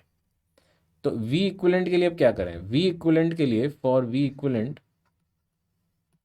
Don't short batteries, don't short the battery, find delta V across L assuming open switch, open terminals, है ना। एल को ओपन टर्मिनल मान लो, तो उसमें बच्चों क्या हो जाएगी इक्वेशन, शॉर्ट नहीं करना बैटरी को, तो मतलब 6 वोल्ट रहेगा। इस तरह से सर्किट बनेगा, यहाँ पे देखना एक बार ध्यान से। और यहाँ पे हमें इन ओपन टर्मिनल्स के अक्रॉस डेल्टा वी चाहिए। तो अब देखो करंट कैसे फ्लो करेगा, ऐसे फ्लो करेगा करंट, धनाधन, है ना। और ये रेजिस्टेंस तो खैर बेकार हो गया, बिकॉज कोई करंट ही फ्लो नहीं कर रहा। तो अगर ये अपना ए बी है, तो ये अपना ए बी हो गया, तो ये सब तीनों सेम ही है, 2 2 2, तो delta V across A B आ जाएगा अपना 6 वोल्ट को तुम बांट दो तीनों में, तो ये आ गया 2 volt, right. And now we can substitute the values over here. तो करंट क्या आ गया इसमें, आई नॉट, आई नॉट कितना हो जाएगा, आई नॉट हो जाएगा V equivalent upon R equivalent, तो V equivalent is 2, R equivalent is 10/3, तो ये आ गया 3/5। चेक करना, 1 - e⁻−r t/l, तो 10/3 into T divided by L, L कितना था 4। तो ये आंसर आ गया बच्चों 0.6, 1 - e⁻−5/2, 5/6, तो 5t/6। आया क्या समझ में? तो ये बच्चों यूजफुल आपके दोनों के लिए, मेंस और एडवांस, राइट। ओके। तो मेंस है, I am confused, confused about what बेटा? हाँ, तो ये सिंगल इंडक्टर के लिए ही वर्क करेगा शॉर्टकट मल्टी इंडक्टर से, तो आपको मल्टीपल इक्वेशंस लिखनी पड़ेंगी, नो अदर ऑप्शन। फिर लॉन्ग कट लगाओ, मतलब I1 I2 मानो और एलिमिनेट करो, सिंगल वेरिएबल के फॉर्म में ले आओ, और फिर इंटीग्रेशन करके आ जाएगा, अगर आने वाला होगा। मतलब आप मतलब नॉन इंटीग्रेबल इक्वेशंस तो हो ही सकती हैं, उसमें कोई बड़ी बात है ही नहीं, है ना। तो तब वो आप सिंगल इंडक्टर के लिए बड़े प्यार से आता है, और मल्टी इंडक्टर्स के लिए आपको इंडिविजुअल इक्वेशंस लिखनी पड़ेंगी। हाँ, एक बार और बता देता हूँ। तो देखो हमने क्या किया है, ये शॉर्टकट यूज़ किया है to find current as a function of time across this inductor. तो उसको मैंने बच्चों ये स्टैंडर्ड सेटअप में मान लिया कि एक्सपोनेंशियल फंक्शन ही होगा। तो इसमें मुझे दो चीज़ें चाहिए, आई नॉट और टाओ। अच्छा, आई नॉट हो जाएगा V equivalent upon R equivalent, और टाइम कांस्टेंट हो जाएगा एल इक्विलेंट अपॉन आर की जगह आर इक्विलेंट। तो बेसिकली मुझे यही दोनों चीज़ें चाहिए, आर इक्विलेंट चाहिए और वी इक्विलेंट चाहिए। तो इसका शॉर्टकट क्या है, आर इक्विलेंट के लिए मैंने पूरा लिख भी दिया है, तो शॉर्ट कर दो बैटरी को और आर इक्विलेंट निकाल दो अक्रॉस एल टर्मिनल। तो ये एल टर्मिनल्स हो गए, है ना। तो बैटरी मैंने शॉर्ट कर दी, तो रेजिस्टेंस रेजिस्टेंस बचे बस। तो इन दोनों के अक्रॉस आर इक्विलेंट निकालना बाएं हाथ का खेल है आपका। तो आप आर इक्विलेंट सीरीज पैरेलल से निकाल दो।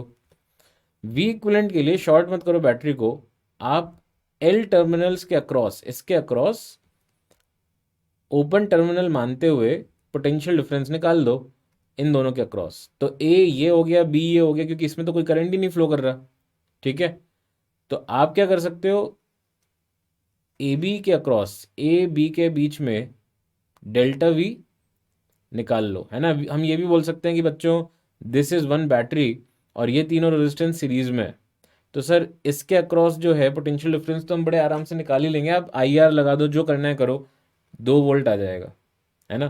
तीन इक्वल रेजिस्टेंस है, बस डेल्टा वी आ गया और आर आ गया, तो डाल दिया, उसको वैल्यू डाल दी दोनों की, ठीक है।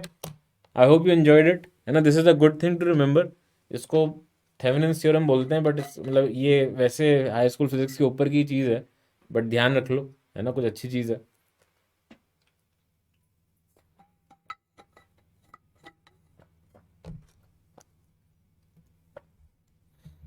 तो इसमें बच्चों अपन दूसरा जो पार्ट है, ग्रोथ ऑफ करंट के अलावा डिके ऑफ करंट भी होता है, राइट।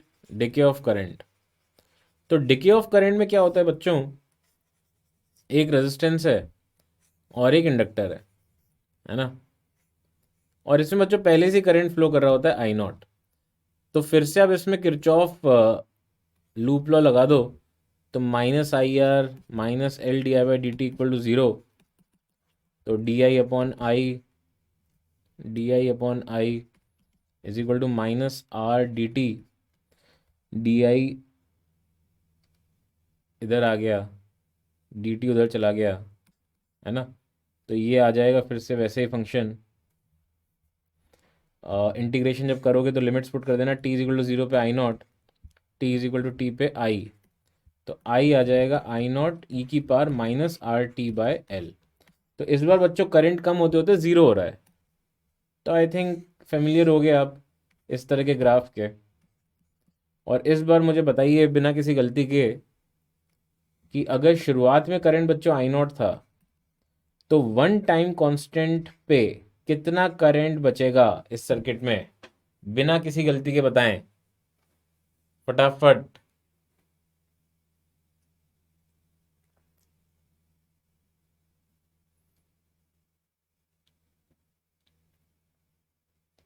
हैं बेटा, फिर गलती, 0.27 कहाँ से आ गया।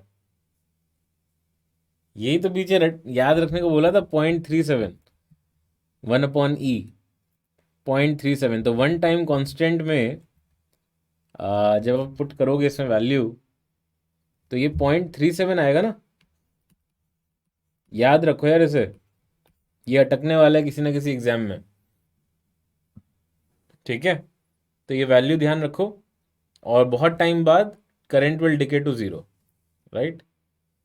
हाँ, तो इस पर अब क्वेश्चंस कर लेते हैं अपन, जो बचे हुए सवाल हैं इसमें करते हैं। और खैर क्वेश्चन ही कर रहे थे अपन बीच बीच में भी, बट या जो और कराने हैं मुझे वो कर लेते हैं। तो जल्दी से करिए ये सवाल,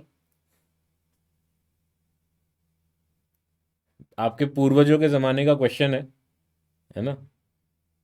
तो अच्छा समय था वो, जब मोबाइल वगैरह नहीं हुआ करते थे, है ना? तो कोई डिस्ट्रैक्शन नहीं हुआ करते थे। इनफैक्ट मैं भी सिर्फ एक ही साल का था जब ये जेई का एग्ज़ाम हुआ था।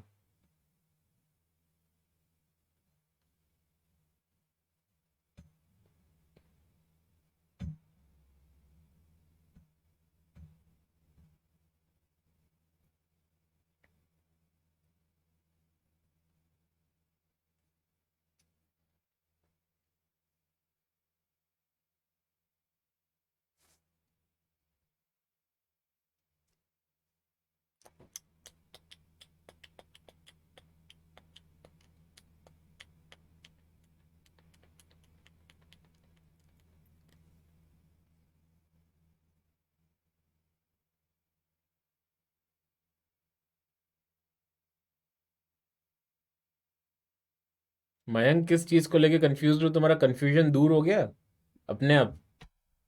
I actually could not understand किस बात को लेके कंफ्यूज है। आया answer. Time constant and steady state.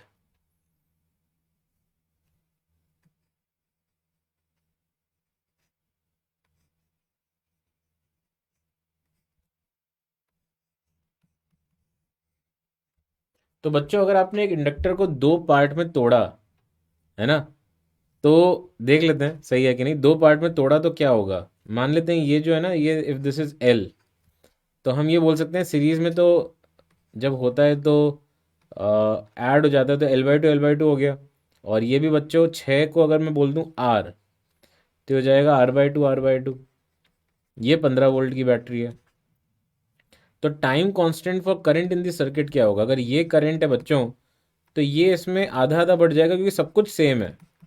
सब कुछ बिल्कुल परफेक्टली सेम, वैसा जैसा होना चाहिए था वैसे ही है ना?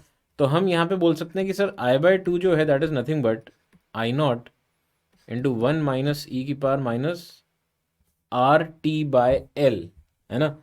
तो R जो है RT/L, तो ये RT/L इस तरह से हो जाएगा, राइट? तो जो टोटल करंट है उसमें, वो 2 टाइम्स हो गया, 2 यहाँ चला गया। तो इसमें टाइम कांस्टेंट क्या है बच्चों? Time constant is simply equal to L/R। तो L/R कर दो, तो 0.3 into 10⁻⁻⁴। Please check. L divide by R, तो 1.8 डिवाइड बाय 6 इज 0.3। दूसरी चीज़, स्टेडी स्टेट करंट क्या होगा इसमें थ्रू दी बैटरी? बहुत टाइम बाद बच्चों, इन्फानेट टाइम बाद, ये तो पूरा जीरो ही हो जाएगा। और हम बोल सकते हैं सिंपली कि ये दोनों तो बच्चों एक तार की तरह बिहेव करेंगे। तो ओवरऑल ये R/2 पैरेलल में हो जाएंगे। तो ये अपने 3 ओम और 3 ओम पैरेलल में हो गए। तो आर इक्विवेलेंट आ गया बच्चों 3/2। और करंट हो गया अपना स्टेडी स्टेट में 15/3/2, that is equal to 10 ampere. Please check करो बेटा, 10 एम्पियर आ रहा है क्या? Please check. सही है? चेक करें।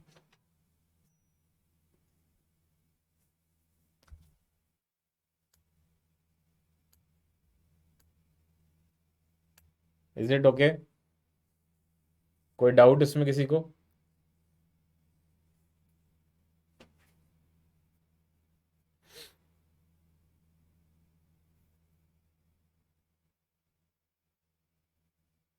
नेक्स्ट,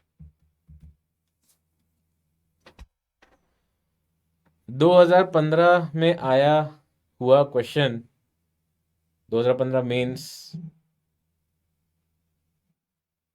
तो एक इंडक्टर है बच्चों, एक रजिस्टर है, और कनेक्ट किया हुआ है सीरीज में इस तरह से। और पहले बच्चों की K1 जो है उसको बहुत टाइम से बंद कर रखा था। फिर t इज इक्वल टू 0 पर कि K1 is open and K2 is closed. तो 1 मिली सेकेंड में करंट कितना होगा सर्किट में, वो आपको फाइंड करना है। प्लीज ट्राई करें, और ध्यान से करें, गलती ना हो जाए।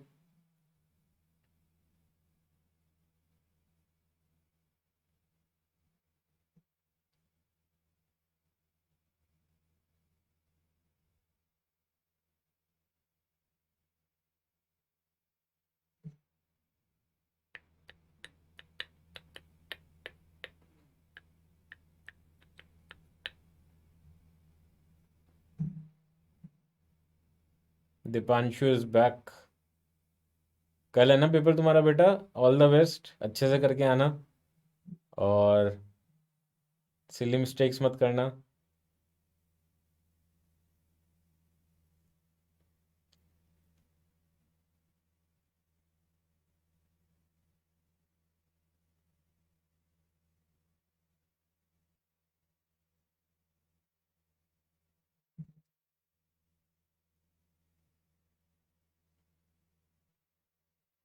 कोई नहीं बेटा, सबका कुछ ना कुछ वीक होता है, ऐसा कोई दिक्कत नहीं है, माइंडसेट सही रखो। तो जो तुम्हें आता है वो सही करके आओ, है ना? और कोशिश करते रहो, ठीक है? तो ये वाला जो अटेम्प्ट है उसको फ्रीडम के साथ दो कि जो आता है वो अच्छे से करेंगे, है ना? जो नहीं आता है उसके ऊपर रोने की जगह जो आता है उसको अच्छे से करें, ठीक है?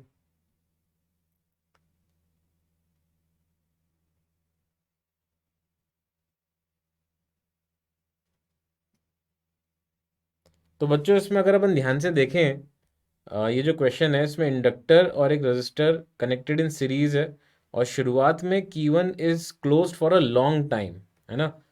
तो Q1 sorry K1 is close for a long time, तो उस केस में तो बच्चों ये एक तरह से हम बोल सकते हैं कि ग्रोथ ऑफ करंट का सर्किट हो गया, है ना? तो ग्रोथ ऑफ करंट में बच्चों हम क्या बोल देंगे, that this current I naught is equal to 15 divided by 0.15 kilo ohm. तो ये हो जाएगा बच्चों 0.1 ampere. Think about it, 0.1 ampere, right? उसके बाद बच्चों वो क्या बोल रहे हैं कि ये आई नॉट जब फ्लो कर रहा था तो एकदम से ये Q1 को ओपन कर दिया और इसको क्लोज कर दिया, तो ये डिस्चार्जिंग का सर्किट बन जाएगा। Discharging means decay of current का सर्किट बन जाएगा, राइट? तो इस वक्त बच्चों क्या होगा कि एकदम से ये जो आई नॉट करंट है वो अब कम होगा, है ना, धीरे धीरे। और इस तरह से ये वैल्यूज दे रखी हैं तो उसी के हिसाब से करस्पॉन्डिंगली ये कम होने लगेगा। तो हमें पूछा है उसने कि 1 मिली सेकेंड के बाद करंट क्या होगा, तो हम क्या फॉर्मूला यूज करेंगे जो डिस्चार्जिंग में हमने डिस्कस किया था, तो I is equal to I not E की power minus R T divide by L, ये फॉर्मूला यूज कर लेते हैं। तो इसमें बच्चों जब आप वैल्यूज पुट करेंगे तो आई जो है that will be, we have to find I naught क्या होगा, 0.1 एम्पियर ई की पावर माइनस आर, आर कितना है भाई, 0.15 किलो ओम, टी दे दिया उसने 1 मिली सेकेंड मतलब -3 डिवाइडेड बाय एल, एल कितना है 0.03 हेनरी, राइट?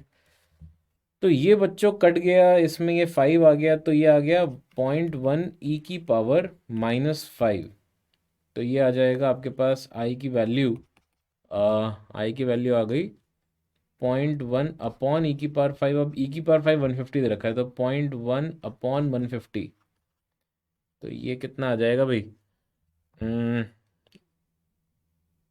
0.1 अपॉन 150, तो ये हो जाएगा 0.1 इंटू 10 की power 3 upon 150 milli ampere, right?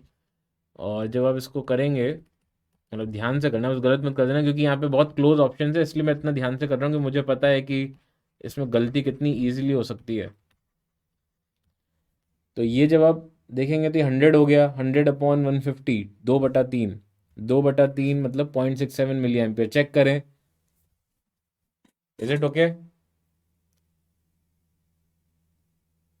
Please check, है ना? तो ये जो करंट कम हो रहा है बच्चों, उसकी वजह से जो इंडक्टर में एनर्जी लॉस हो रहा है, राइट? इंडक्टर में जो है वो एनर्जी लॉस हो रहा है, तो एनर्जी कहाँ जा रहा है? एनी आइडिया, एनी मतलब एनी गेसेस? बहुत ही आसान चीज़ है वैसे तो, सभी को समझ में आनी चाहिए कि वो एनर्जी कहाँ जा रही है। Where is the energy going?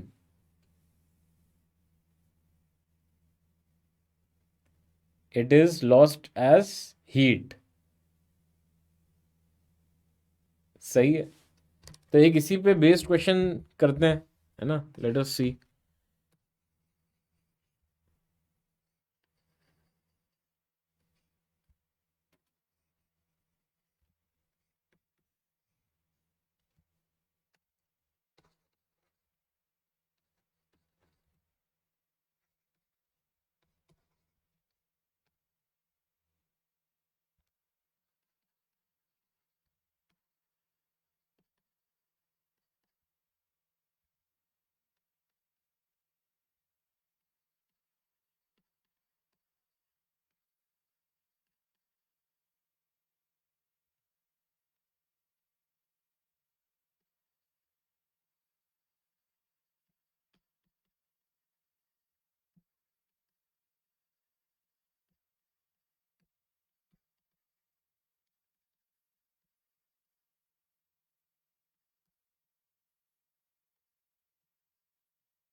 तो T is equal to zero पे बच्चों, पी आर, हाँ बिल्कुल बेटा, आशीर्वाद है आपको, और बस अपने ऊपर भरोसा रखो, है ना।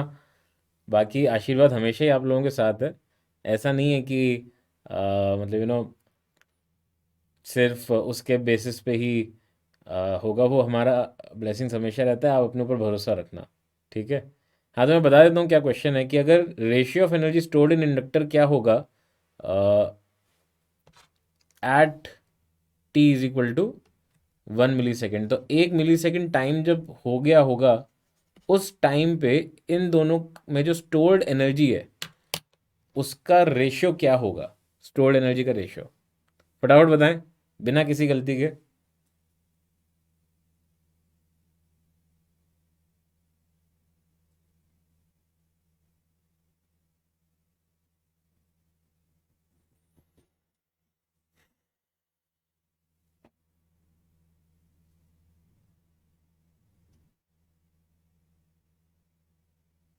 और ये आपको बिल्कुल भी बहुत ज़्यादा सॉल्व नहीं करना है बच्चों, बहुत ही इजी क्वेश्चन है।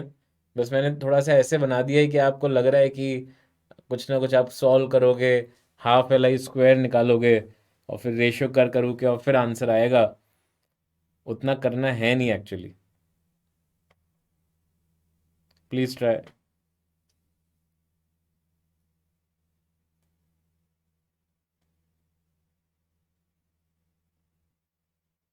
अच्छा, अगर मान लो इसमें किसी इंस्टेंट पे करंट जो है वो I1 है 4 हेनरी पे, तो इसमें कितना होगा। किसी भी इंस्टेंट पे अगर इसमें करंट I1 है तो इसमें कितना होगा, एनीबडी। अगर 4 हेनरी वाले इंडक्टर के अक्रॉस करंट I1 है, तो क्या मैं बोल सकता हूँ इसके अक्रॉस 2I1 होगा। भाई ये दोनों पैरेलल में है, तो L1 di1 by dt must be equal to L2 di2 by dt। अच्छा, L1 L2 पता है, और इंटीग्रेशन कर दो dt को हटा के, तो हमेशा ये जो करंट का रेशियो है बच्चों, वो 2 का फैक्टर ही तो रहेगा। तो एनर्जी स्टोर्ड क्या होगा इसमें, इंडक्टर्स में, half into 2 into I1, 2I1 का स्क्वायर।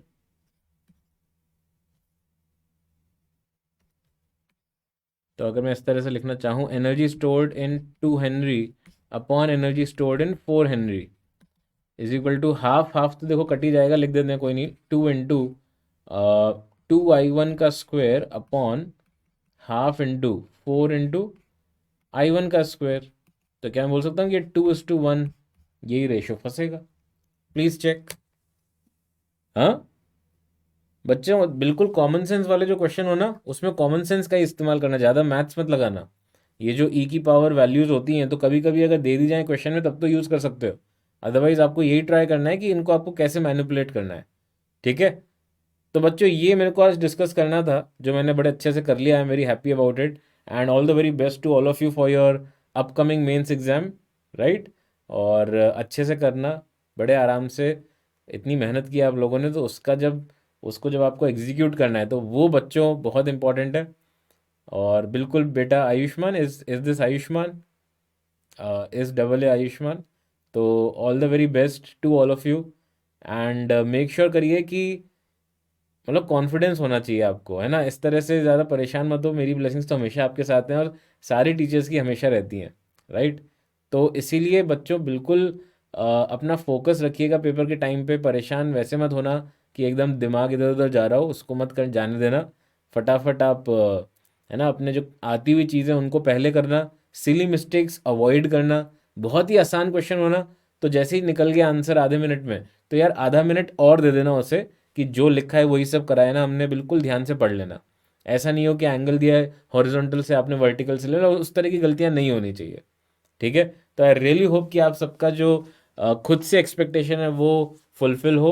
आप अपने पोटेंशियल से बिल्कुल उम्मीदों के हिसाब से अच्छा करें exam, and all the very best to all of you. ठीक है बच्चों, तो मिलते हैं फिर, और बहुत जल्दी बहुत सारे नए कोर्सेज भी आएंगे, तो keep your self updated on Amazon academy.